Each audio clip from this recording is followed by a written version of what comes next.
Chase Thomas podcast. My nephew needs me to record. See, I already hate it. I hate it.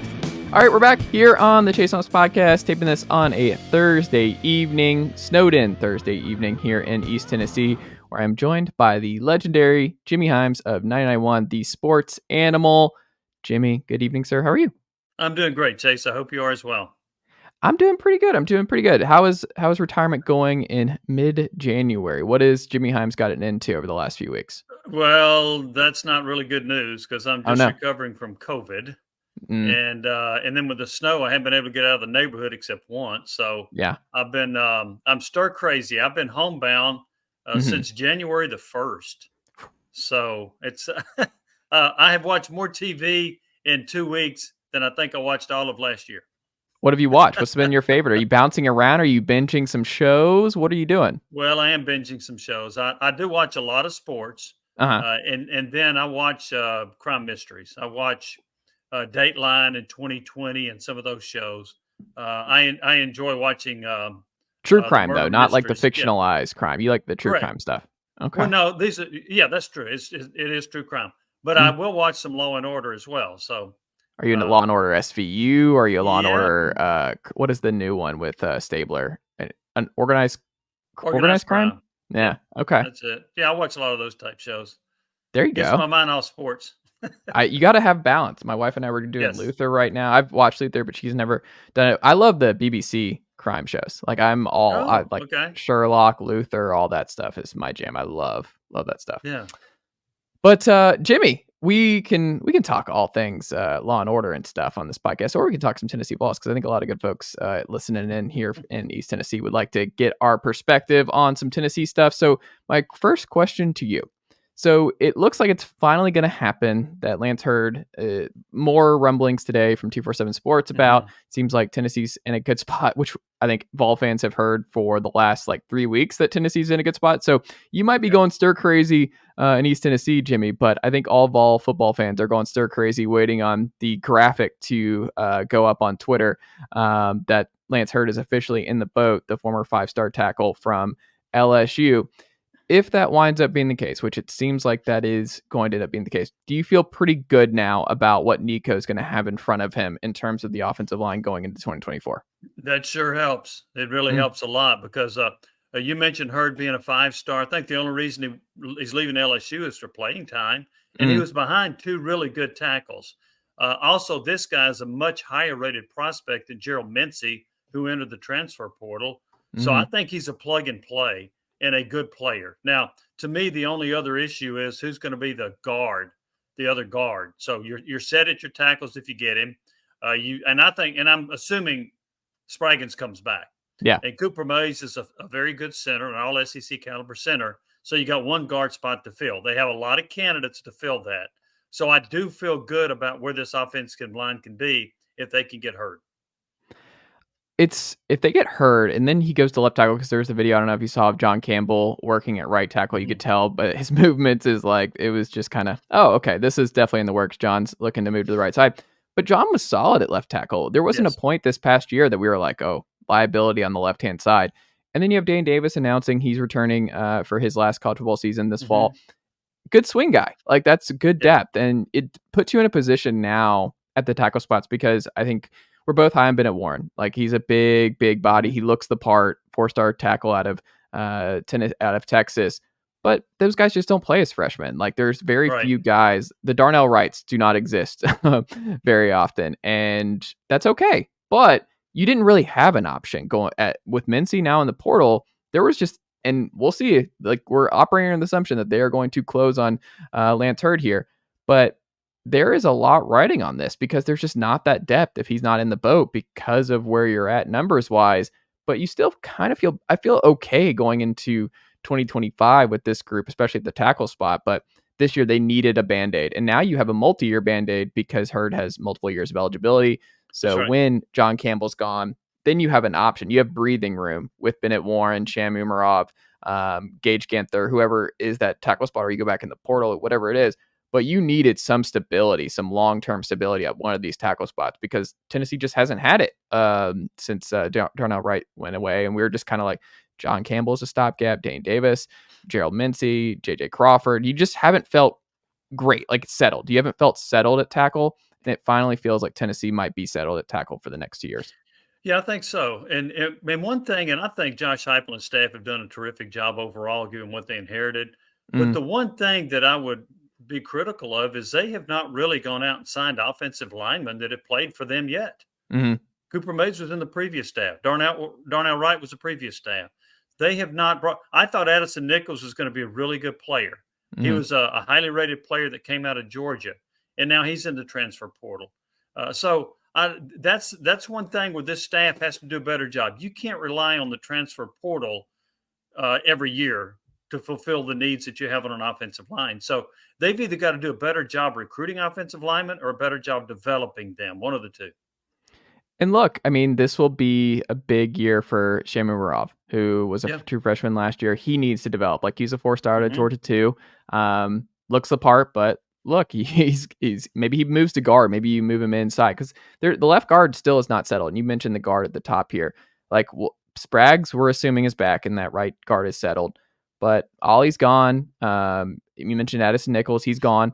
Jackson Lampley played a lot down the stretch here, and he was solid. So maybe Jackson Lampley is the left guard this year. Ollie was more than capable as a fill-in left guard. It was a little bit tumultuous when he had to play center, but when he was able to stay at that left guard spot, it wasn't a liability, especially in the run game. Like, you feel okay if it's Lampley or Andre Karich, but you also you feel a little bit better if there is somebody who's been in your room that you've been developing. That's a Glenn Ellerbe signee that kind of pops and forces their way. Maybe that's Wyson Lang, maybe that's Riddick, maybe that's Shamumarov, whoever it is. You just, like you said, you need to see one of these guys that they've signed over the last 3 years find their way onto the field and be starters.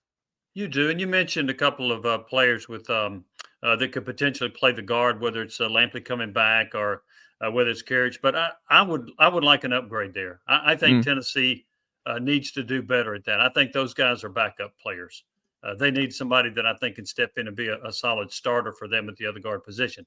I will say this, though, in my opinion, and I said this from the get-go with Heupel, and certainly folks can disagree, Tennessee does not have to have a great offensive line to have a great offense. I think this offense mitigates the need for a great offensive line. As long as you're adequate, as long as you can get in there and get in somebody's way and get a hat on a hat, they're going to be fine, because this up-tempo offense, in my opinion, is a huge advantage to an offensive line, because most of the time you've got an advantage in the box.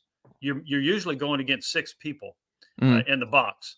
And I think because you spread the field like that. So as long as you're just adequate on that offensive line, I think your offense can be great. I thought the offensive line was pretty decent with Hendon Hooker there when they averaged 46 points. I didn't think it was great. Didn't think it was overpowering. And my example of that would be Tennessee is not really good in 3rd and 4th and 1, right? We've seen that the last couple of years, in particular this past year. That's because they don't sit there and just fire off in the line of scrimmage and knock you down. They get in the way. They're more of a finesse offensive line that just gets in the way. And as long as they get in the way, the running back can dart through a crease.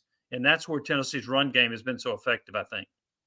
Yeah, it's just like, it feels like to me, I don't know if you feel the same, Jimmy, but when they've gotten in those 4th and short, 3rd and short issues, a lot of it's they don't play that way the whole game. And then they just kind of pretend they're somebody else in those moments, because it's like, oh, we're supposed to, like, it's just a weird situation where they're just weird. It's like a camouflage type deal, or it's not you. Like, what you're wearing, like what you're trying to be here when you're lining up and you're built, like, just putting a bunch of dudes in the box and just saying our guys are going to outmuscle your guys. It's like, that's not who you are. It's never been who you are. And that's okay. And that's, I think, what's been frustrating for a lot of Tennessee fans is like, why are you doing these just shotgun draws right up the middle with Jalen Wright or Jabari Small, whoever, when that's just never been what you are. Like, just call it 4th and short like it's 1st or 2nd and short. Like, don't change your playbook for that just because that's the kind of situation what most teams would do. Especially with Joe Milton, a quarterback, because he wasn't really that much of a running threat. But I'll say this, against Iowa in the bowl game, I did like Nico Iamaleava getting under center. They ran from an I formation. They ran from a power I formation, and guess what? Both times it worked. Mm-hmm. So we might see a little bit more of the quarterback under center and running out of the I formation. But the other thing about that is, and I'm not a big fan of the fourth and a foot being in the shotgun, but if you do that, at least Nico gives you a much better running threat, and he's much better at the zone read than was Milton. Yeah, it's just, you could see he's just a natural runner, and I don't know if you agree, but like the offensive line got killed in that game. Like we talked about, the offensive lines never really had issues Tennessee through 3 years. That was an issue where Iowa's front seven's good, and they caused a lot of problems, especially for Dane Davis on the right-hand side. But Nico took some coverage sacks. Nico took some silly sacks where he was just getting up to the line of scrimmage and just didn't throw it away. Like, they weren't bad. He had 6 sacks, I think, total. But you look at that game, if Milton was behind center, I think he's near double digits because of just his pocket awareness and just his elusiveness. Yeah, it wouldn't have gone well. Like, that was something I jotted down where I'm like, man, this looked a lot better because Nico is just so much more of a natural presence in the pocket. You can just tell. I mean, the big Bryce Young comparisons, I think, are very apt for him because of just his natural feel. And I think he's just going to be a headache for SEC defenses over the next 2 years, not because he's an elite runner, but because no play is going to be over when you think it's over with Nico. That was a big takeaway I had. What was your biggest takeaway from Nico? My biggest takeaway is that he fits this system, and Joe Milton didn't. I said all year last year that Milton didn't really fit the system. He's not a Hendon Hooker type quarterback, and that's what you need. Here are the things that Nico needs to do that Milton didn't do, and I think he can. First off, I saw some running ability, and that's important at that quarterback position. He's an eager runner. Milton was not. The other thing is, I think Nico throws well on the run. Milton was not a good passer on the run. He completed some passes late in his Tennessee tenure on the run, but typically when he was rolling out, he was not a very good passer. Hooker was a very good passer on the run. I think Nico will be as well. Here's the other thing, too. I saw Nico making, not all the time, but I saw him making some quicker decisions. And Milton was so slow at making some decisions. It hurt him in the run game. It hurt him in the passing game. You got to be a quick decision maker. And yes, I know that Nico took a couple of sacks, and he wasn't perfect in that regard. But I think a lot of that comes with experience. And we saw the jump that Hooker made from his first year as Tennessee started to the second year. So I think Nico, in those 3 areas, his decision-making, his ability to throw on the run, and his ability to run the football in the zone read, I think that's going to make a big difference with this offense. What's your biggest worry about Nico in this offense? My biggest worry about Nico in this offense is that Nico looks like he weighs 175 pounds. That's you want him to run, and he needs to run. I think he needs to put on about 10 or 15 pounds. Whether or not he can be durable in this offense and running. Look, Hendon Hooker took some shots. Yeah, and he was a tough kid. He lost like 4 teeth taking a shot from Dallas Turner in the Alabama game 3 years ago now. Where Hendon Hooker, he took some shots at Tennessee, and Nico's going to take some too. So can he withstand that? I don't know. That would be my concern about him. I like the other aspects of Nico. I don't see anything about his skill set that concerns me. I think he's an accurate passer. I think he's a good decision maker. I think he is a more natural runner. I like all of those parts of it, but you won't be able to see it if he's on the bench. So I think him staying healthy is my biggest concern about him. And I wonder too, so Brew's back. You get Chris Brazzell out of the portal. Dante Thornton should be back. We can't say everybody's definitively back with the portal being what it is, and now the unlimited transfer rule in the spring. It's like we're saying they're back, but like there's still spring practice to get through here. So who knows if they're all still here. But my question, and I wonder if you feel this way, look, like there was no downfield shots in that Iowa game. Like Tennessee did not take a downfield shot at all against Iowa. So we haven't seen Nico unleash that part of his game yet. And that's still something that it's a wait and see because they took that away with Joe. Joe was just, hey, you're going to be a robot in the pocket. We're doing a bunch of screens. We're going to make things very easily. You're not throwing over the middle of the field anymore. Like we're going to break this down. We're going to be a run first team.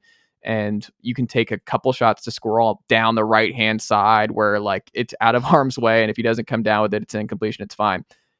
I am very curious what Nico does with this wide receiver room because Brew's coming back from a really, really rough injury. And he's easily rootable. He's a big-time figure. Love Brew. But I'm curious what he looks like coming from an injury like that. we saw Dante Thornton did not work out as a transfer guy. So you can't just pencil in Chris Brazzell is just going to find immediate success as a receiver on the outside in this offense.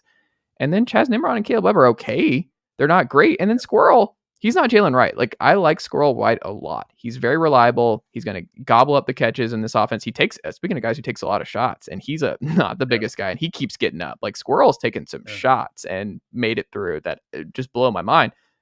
But he's not Jalen Hyatt. Jalen Hyatt's a first, like, he was a borderline second, third, first round pick. Like, he was someone who was just taking the top off and single-handedly just destroyed Alabama's secondary. We won the You're not going to see that from Squirrel. Like, you're not going to see that from Squirrel. Squirrel doesn't have that upside. He's a number 2 receiver, I think. He's a guy, he caught 62 passes. And to me, he's either going to catch the quick out, the flanker screen, if you will. Sometimes he'll get a slant, and then he'll go on a go route. So but he needs to be the number 2 guy. I'm wondering if Dante Thornton, he finally looked like he started to get it to fit in after they moved him from slot to wide receiver. And so maybe he can pick up where he left off. I know he not only touchdown reception, he got hurt, but maybe he's kind of figured it out. Maybe the second year in the system will help him. Brazzell actually, according to Pro Football Focus, comes in higher rated, I think, than what Thornton was when Thornton came in here. And some of this is about attitude. I heard that from various folks that Thornton came in and got his NIL money and maybe didn't work as hard as he should have or needed to. Hopefully when Brazzell gets here, he won't have that same approach. But also, and there's another receiver, Mike Matthews, a 5-star. Oh, yeah. Maybe he fits in. Maybe he comes in and wows them and is able to work into that rotation. As we know, Heupel's rotation at receiver is not very deep. He likes to go with 3 or 4 guys, and that's about it. So Matthews may be one of those that works it in. I actually did a grade the other day in a column I wrote, Chase, about Nico can only be as good as the supporting cast. And I graded the receivers, the tight ends, the offensive line, and the running backs. I gave the wide receivers the best grade out of that group. Because really? Yes, because I think they're going to find 3 or 4 wide receivers that are going to be really productive for them. Look, not as good as Hyatt, not as good as Tillman. I get that. But I think they're going to be really solid at receiver. I feel confident about that group. I am still wait and see. I am not quite there yet. I would like to be wrong. It's a wait and see. I don't want to get burned on this again. I don't want to get burned on I just don't know if they still don't really have like Brew is fine. Brew is just not a traditional number 1. And I think that's the difference. It's like Cedric Tillman, you could throw the ball 25 times at Pitt and he can go and win you a football game. Like he was a different kind of playmaker on the outside. Brew's not that guy. You can't target Brew 20 times to go get you a win. Like, you don't really have that go-to receiver. And maybe Chris Brazzell turns out to be that guy. You mentioned Mike Matthews putting a lot of pressure on him as a true freshman. But I think he's someone who's going to need to be on the field sooner or later because of also the threat of the portal. Like, he's going to need to play. Like, you're going to need to get Mike Matthews factored in here sooner rather than later to, just see what you have there. And also just like the talent, like you got to give these guys some opportunities here. Unless you're Tim Banks and Willie Martinez on the defensive backside. Here's the thing. And I don't mean to be too critical of Joe Milton because I thought, look, they won 8 games with him. He had several really good games. He didn't fit the system. But I also think that the receivers will show out more with Nico at quarterback. I think they would have looked better if Hendon Hooker had been the quarterback. I think there were receivers at times that were running open and Milton just didn't see them. Yeah. So I think now here's the other part of what I was saying too. If you don't think the receiver group is the best group on offense to help Nico, what would it be? I would say offensive line if Hurd's in the boat, because I think he's not in the boat though. But when I wrote this, he wasn't in the boat. Okay, if he's not in the boat, then I probably still lean running back, just because they like Jalen Wright. Not a traditional number 1, but you were able to still just not miss a beat, whether it was Wright, whether it was Sampson, whether it was Small. I just think Tennessee's always going to be able to run the football with this scheme and with what they're doing because they just push these guys out wide, the receivers out wide. The box is always going to be light with them on first and second down. You have more talent and more getaway talent in Dylan Sampson, just the kind of big home run threat that we've seen flashes of. It's now his show. And then I think Cam Seldon is just such a potential jump up from what you've had in Jabari Small, who's good. Jabari Small has been solid as a number 2 guy to come in there. But I think the opportunity for Cam Seldon, who has just been billed as a physical freak coming in here, and just the 4-star running back who, I mean, the Cordell Patterson stuff was immediate with him because he played everything in Virginia. I just think when I think about this running back room and what Tennessee has been able to prove on the field over 3 years, I think they're going to be able to run the football. And I think there's going to be more big play heavy hitters in the running back room this year. All right, let me ask you this. Did you see Dylan Sampson in pass protection against Iowa? Oh, no, it was bad. Yeah, no, like that's part Cam of being Seldon might be running back 1 by week 3 just to protect Nico's blind side. That's part of my running back. Now, if Sampson is a ball carrier and receiver, I love it. His pass protection is awful. And I like Seldon's upside too. But I also believe you got to have 3 running backs. Yeah. So who's your third running back? I don't know. Yeah. So that concerns me a little bit. Maybe it's Keith. Maybe it's Peyton Lewis who's coming in. I don't know who that other one is, but I think you need 3. That's why I gave the receivers a slightly better grade than the running backs. That's fair. That's fair. But would you agree if Hurd is in the boat officially? Would you, like, if you're writing that column now, if Hurd's in the boat, is that the number 1 for you? It would be close because I still think you got to fill that left guard spot. I think you have to have 5 competent offensive linemen because they work as a unit. If you got one really bad weak link up there, I think that can hurt the productivity of an offensive line. So I would still want to see who that left guard is. Okay. Final one for you. Josh Heupel through 3 years. What grade would you give his tenure? Because I was asked about this on Locked On Vols last week, and I gave a B+. And I'm curious where you would wind up for Heupel, because I had a lot of fans in the comments say, I don't know how you don't give it A-, A, whatever. I went B+. Is that where you're at based on what you've seen through 3 years, or would you where would you go with Josh Heupel grade wise? Is there such a thing as a B++? No, but that's just see, that's the thing is it's not an A. It's not an A. I think it's very close. And here's why. Look at the mess he inherited. Yeah. My gosh, who in the world? I didn't think he could get to a bowl game in his first year. Yeah. I didn't think in the second year he could beat Alabama and go to the Orange Bowl, beat Clemson, win 11 games. I think that was an incredible job. Now, here's where I would detract a little bit from him, is that how do you start Melton over Hendon Hooker your first year? How do you make that decision? That bothered me a little bit. I also thought Nico should have played more. Not that they'd have won more games if Nico had played this past year, but there were opportunities to put him in the game. I thought they could have gone in that direction. So, and then I just don't have any excuse for going to Missouri and getting blown out like that. So I ding him a little bit for that. So I don't have any problem with the B+, but I think he's very close to an A- when you consider what he inherited, all the departures that he had, the NCAA cloud over his head. I think he's done a terrific job. I got to add this up right quick. Is it 27 wins in 3 years? That sounds right. That sounds right. 7-11 is 18 plus 8, 26 wins. 26, 29. He just went 9-4, so 27. Okay. Yeah, I think that's a heck of a job to get. I would have never predicted 27 wins the first 3 years, given the mess that he inherited from Jeremy Pruitt. And it's right on. He had 28 wins before he left UCF for Tennessee through 3 years. So he's almost exactly where he was at UCF. Yeah. He's consistent. Everywhere he goes. Better competition. Yeah.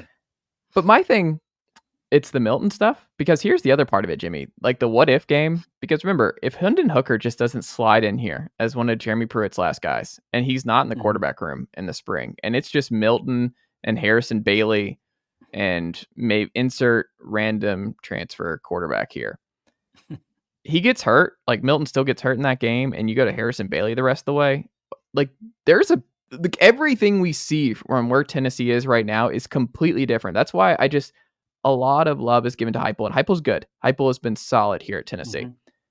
Hendon Hooker has been the most important player or most important figure at the University of Tennessee in the last 3 years. If there is one person who is the most responsible for the revitalization of Tennessee athletics, I think it's Hendon Hooker. Hendon Hooker gets an A+ for me because of what he did and how different of an offense he had to learn and go and learn from what he was running at Virginia Tech versus what Heupel was expecting him to do, and just how much he just changed the whole nature of the program in terms of his confidence, in terms of how scary he was when he was in his zone, and just he turned Jalen Hyatt into an NFL receiver. He turned Cedric Tillman into a guy that you could throw the ball 25 times to. He scared every defense with how efficient he was and just not throwing picks ever. Like, it was his efficiency was absurd. Like, we may never, as good as Nico might be at Tennessee, I think it's going to be dang near impossible for any Tennessee quarterback to match what Hendon Hooker did in 2022. Like, we may never see quarterback play that elite over the course of a full year.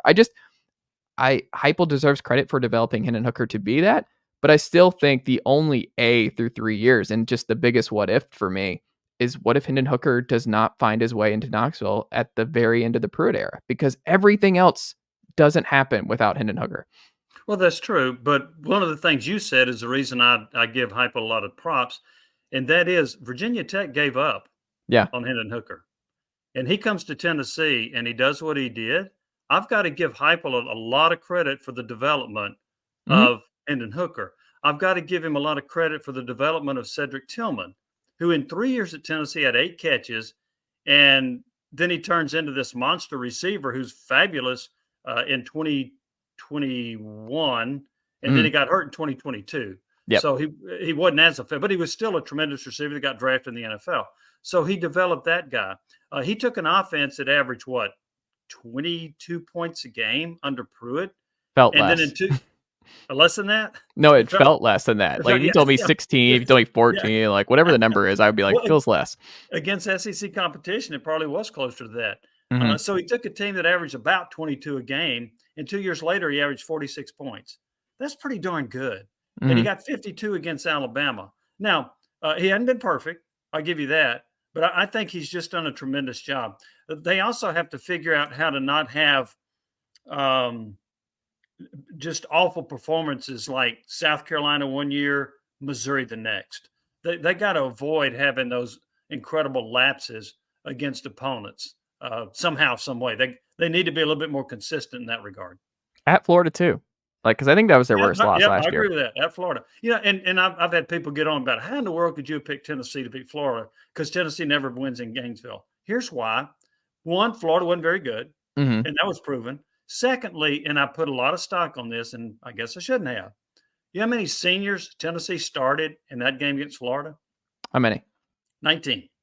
You know how many seniors Florida started? Not a lot. 2. 19-2 in seniors. I said, there's your difference, the experience. I was wrong.